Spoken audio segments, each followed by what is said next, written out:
clear our places. Good afternoon, everybody. Afternoon. Let's get it started. So the topic of defensive fatigue came up a little bit yesterday in the postgame. How real is that to you, and how much of that is maybe a function of some attrition you already had this year, and just all the plays they've been on the field the last 2 or 3 weeks? I think you just kind of answered the question. One, yeah, they've been on the field a lot in the last 4 games. I think it was right around 80 snaps on average, give or take a few plays. That's a lot, in a row, consecutively in a row, to be playing 11 straight games, 2 weeks in London. And look, I'm not making excuses for anything. I'm just kind of trying to paint a picture. And then you add on top of that, we're not winning. We're not executing. We're not winning games. So I think all of that from a team perspective, not just the defense, but a team perspective, the guys are tired. The guys are mentally and physically fatigued. This is a good time to step away and take a break and recharge for the last 6 games. Follow up, the margin of defeat yesterday, how much of that was a function of playing what everybody regards as a really, really good football team, and how much of it was, if any at all, your players in any way letting go of the rope a little bit in the second half? I don't believe they're letting go of the rope. I don't. It is a good football team. They are good, and they're going to play for a long time, I think, this year. That's just without question in the NFC. I look at it, and even visiting with guys today and seeing the guys today, they're tired. It's been, each week, each Monday, we haven't felt very good, and that also weighs on you. You're going into the next week. You're trying to motivate yourself again. You're trying to get yourself, picked back up for another game, and excuse me. And that's hard. That's hard emotionally, and then, like I said, you go out, you don't coach well, you don't play well. Obviously, what result are you trying to get at the end of the day? You are trying to win a game, and I see these guys practice and do the things during the week, and not be rewarded for that on Sundays, and so that also plays a part, in this as well. Can you confirm the news about Gabe, and then was anybody else banged up to the point where? What was the news you heard? About Gabe Davis. I know what news. Meniscus. I know. I want to make sure you ask the question first before I give any information out. See how this works? But does it look like? Yes, he is going to miss the rest of the season. It is confirmed this morning. So, gosh, I hate it for him. He's battled through some injury this season, and but he was in good spirits today when I saw him. But he'll miss the remainder of the year. Everybody else came out. Ezra just kind of tweaked his ankle, same one he's had. He's fine. Walker Little came out, had a little knee tweak in there. He's going to be okay. Everybody else is Cisco or Tyson. He came off kind of holding. All the 3 DBs, Darby, Buster, Tyson, are all going to be fine. What about Morris? He get poked in the eye? Yeah, he got poked in the eye. Came out for a little bit there. They actually went back in the game late, and he'll be fine. Doug, you said post-game that you would evaluate potential changes to your staff, potential changes at hand. Have you decided on anything? No, still evaluating. Have you had conversations with Shad yesterday? Just after the game. Are you meeting with Shad tonight? Mm-mm. Not yet. But you don't have anything scheduled, huh? There's nothing on the books further. I wouldn't tell you. But no. Who told Shad that this was the best team ever assembled? I can't imagine that him being away from them that he just decided that on his own? I don't know. Okay. I'm not privy to those conversations that Shad has or who's he talking. I don't know. I can't answer that. It wasn't you. No. Okay. I mean, that gets a lot of play this time of year. Yeah, no, I It get it. has, I get it. I mean, and it's we curious talk. to see We who told you that. we talk a lot. I mean, we preseason, off season. I mean, going into the season, you got high expectations, obviously, for your football team, as you should. Everybody does. Start of camp, start of the regular season, and rightfully so. Do you have the authority to fire Ryan Nielsen yourself?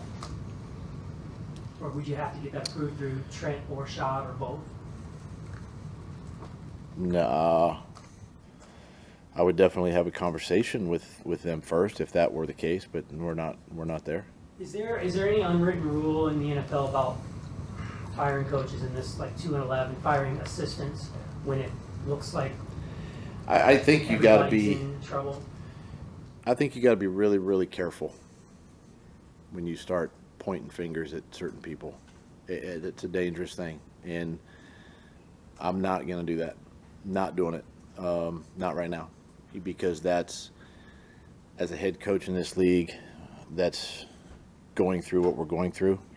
You're pointing a finger, and if it's going to be pointed, it needs to be pointed at me. Start with me, right? So that's enough on that. Doug, you obviously know you're going to get a lot of heat, as you just mentioned, but what do you tell these fans that had such high hopes and they're seeing what they saw yesterday, just a franchise worst in so many categories? I'll say this, and I told the team this today, and I told it to them after the game, that the team that was out there yesterday, that was not us. That's not who we are. That's not who we stand for. There's enough pride in that locker room, enough pride on the coaching staff to,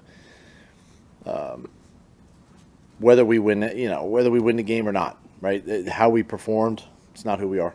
It's not who we are. It's not how I coach. It's not how we prepare during the week. It's not how the players practice and what they put their bodies through.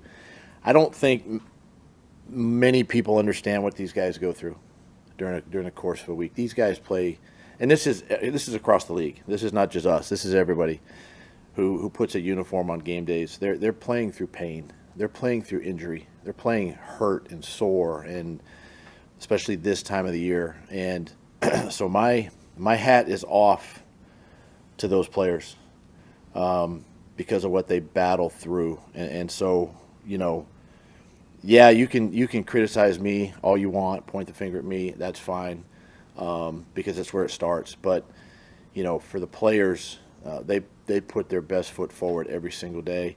Yesterday was not who we are. And to Gene's point, I mean, this is an exhausted team right now, and we need this week to get rejuvenated again, get fresh again, get ready to go for the last 6 weeks. Do you have any regrets about you had tough camps the last couple of years too, and sometimes it's worked out, but now as you look back, do you have regrets at how hard you guys practice, how long you practice from camp to even some of the early stages of the regular season, and maybe it's caught up to you? I don't. Look, I always tell the guys too, there's no substitution for your hard work and preparation, right? This is a football game, a sport. It's contact. You got to put pads on. You got to do those things to condition your body.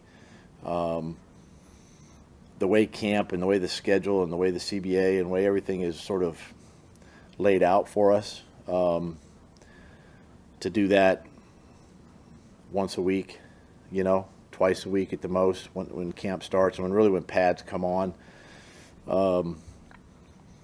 I don't.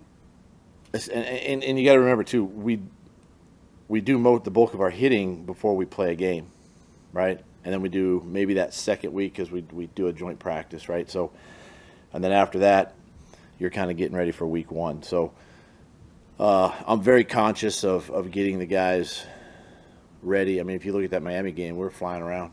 We were fresh. We were, our guys were in great shape, right? So That's the goal coming out of camp is being in that position. Now as the season goes, right, the bodies wear down, wears on the mind. Losing obviously doesn't help that, right? It actually, I guess it does kind of help that, right? I mean, it just kind of fans the flame a little bit, and it's hard. It's hard to each week pick yourself back up when you're defeated, and it's. I think it's again a credit to the players for rolling up their sleeves each week, going to work, getting ready to play another football game, putting their bodies on the line one more time, right? You know, for themselves, for their families, for the fans, in order to win a game. Following up on that, what about London?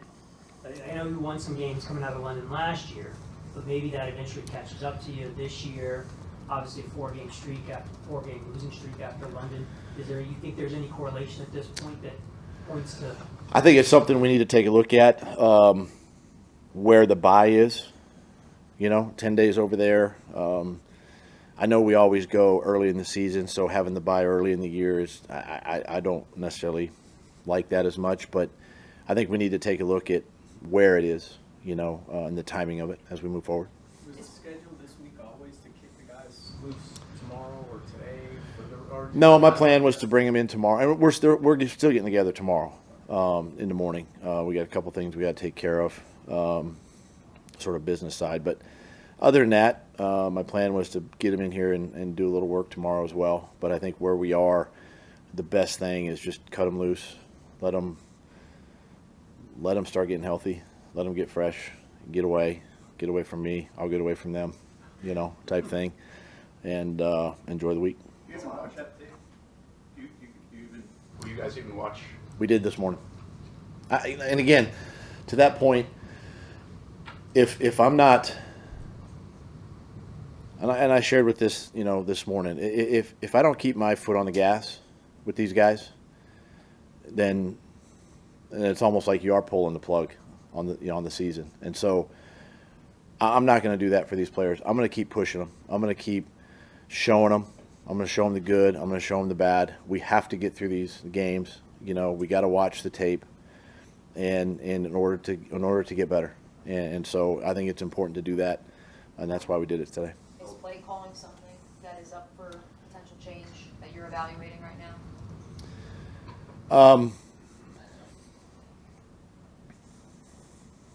Gosh, I really wish.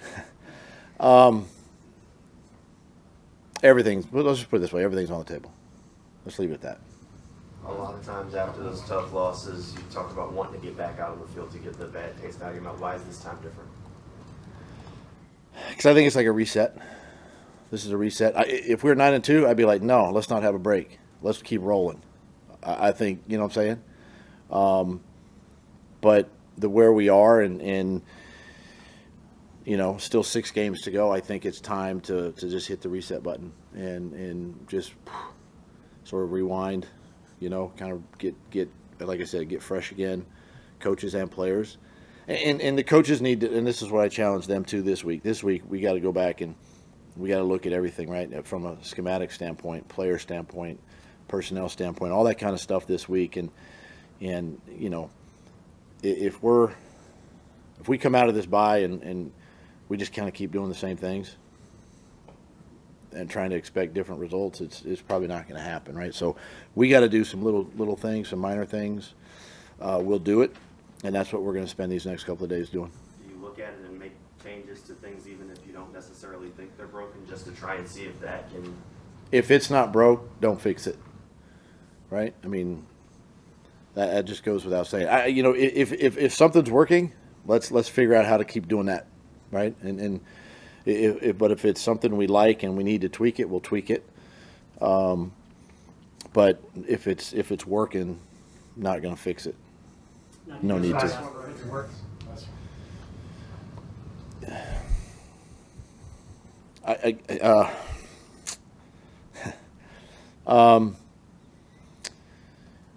Let's just say there are things that are. We need to coach some things a little bit better.